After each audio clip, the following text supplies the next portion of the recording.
Cette partie du programme concerne la configuration des registres.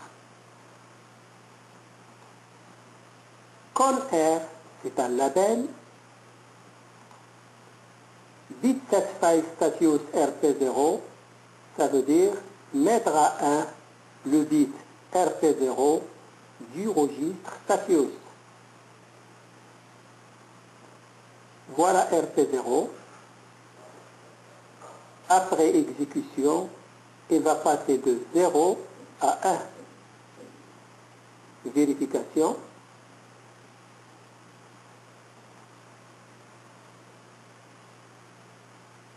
Le fait de positionner RP0 à 1 a pour conséquence de passer de la page 0 à la page 1 de la RAM pour accéder au registre trice A et trice B afin de programmer les bits du port A et les bits du port B.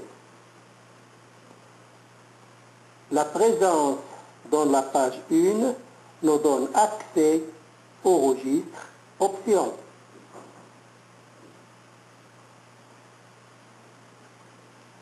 Move LWH01, ça veut dire charger le registre work avec la donnée 01.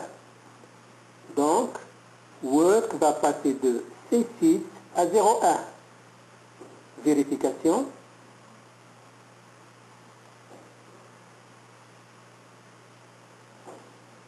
Move W trice B, ça veut dire charger le registre trice B avec le contenu de work. Donc, trice B va passer de FS à 01. Vérification.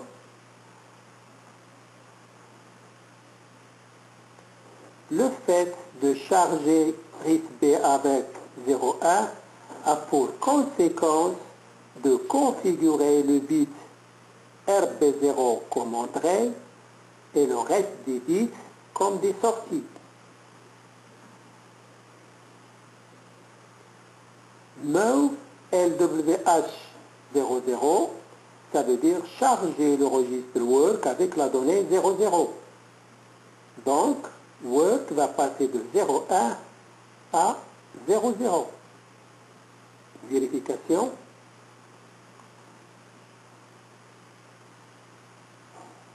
Move WF trice A, ça veut dire charger trice A avec le contenu de work. Donc, trice A va passer de 1F à 00. Vérification.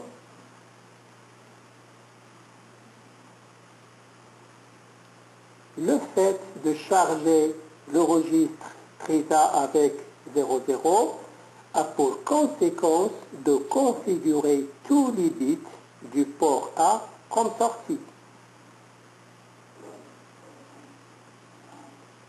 Move LWH-C0, ça veut dire charger le registre work avec la donnée C0. Donc, work va passer de 00 à C0. Vérification.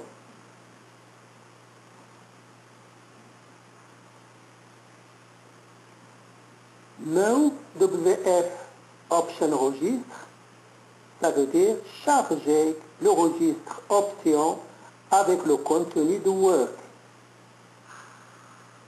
Voilà le registre option.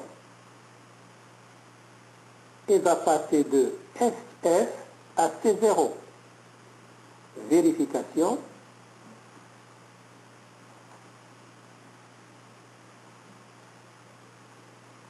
Le fait de charger le registre option avec C0 a pour conséquence de placer à 1 le bit Indirect Edge, ce qui va assurer le déclenchement de l'interruption sur un front montant.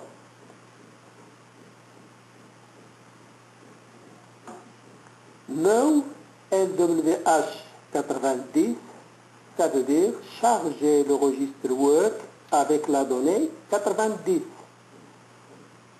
Donc, work va passer de C0 à 90. Vérification.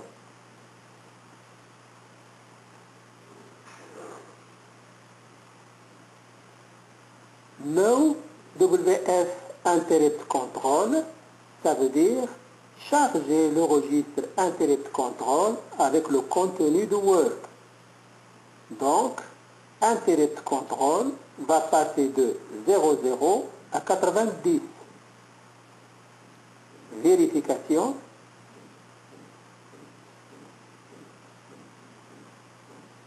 Le fait de charger Interrupt Control avec 90 a pour conséquence de placer à 1 le bit Global Interrupt Enable, donc de valider le mode d'interruption, de positionner à 1 Interrupt Enable, ça veut dire valider l'interruption d'origine RP0 et de mettre à 0 le bit Interrupt Flag, c'est l'effacement du flag.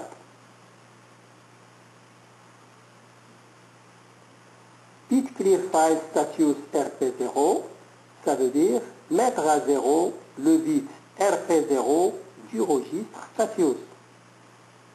Donc, RP0 va passer de 1 à 0. Vérification.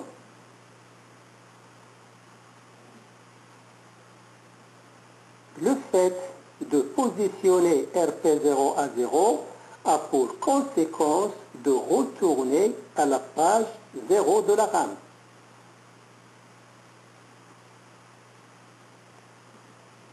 Move LWB with 0, ça veut dire charger le registre work avec la donnée 0. Vérification.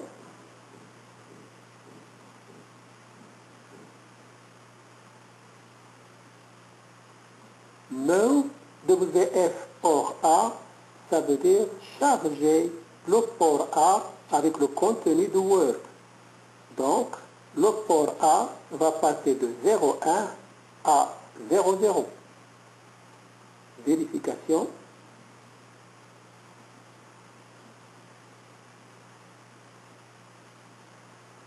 Move WF port B, ça veut dire charger le port B avec le contenu du work. Donc, le port B va passer de 87 à 00. Vérification.